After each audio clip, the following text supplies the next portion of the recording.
Hadian kejing yok pediang kejing ujor na ki nong shong snong ya kejing don jong ki bar jala ki betrai be an klam dadon ya ki kot ki sla ki babiang halau mali na kalyang ka hinyo trap integrated territorial organization hito Shillong City haka arpun rio tari uluber araja arpun rio kalapen long ya kejing kenra haka tega jaka kaseng kalalap ya kejing don jong ki babun ngut ki bar jala ki betrai be an haka tega jaka haka ban na kalyang kaseng kalabe no shisen don ya ki Habakran sekilat pathai kubor na kalyang usamla pensingan nong room organizing secretary ula kentu yaki kontraktor bagi day ban penbet penbiang yaki kot kisla bagi wan yalam nong bela nasabar jela. To mentah kasi ina kalyang ka hitu Shillong City bat ha kejing dan kat lang jong presiden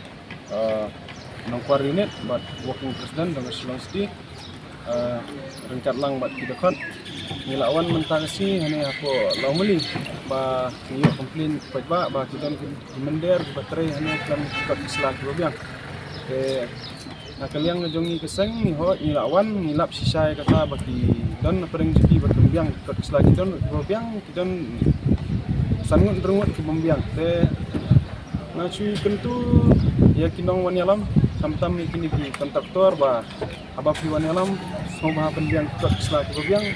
kemudian waraisan bat ini di polis verification nomor nada kem ke polis verification tu dengan keren baik dah kabasai ba nakapur ke jinja ke don baik ke harassment kini kita ke don baik ke kemudian di polis verification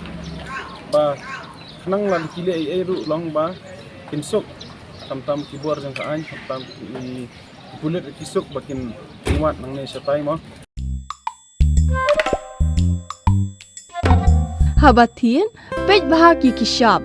plus F. Ka plus F? Hakabam bangibam dunaki eki batay kamet. Namar kata habatiru atau kau kamlu ka umpnyang kadut pej ya kishap plus F haka jingsom.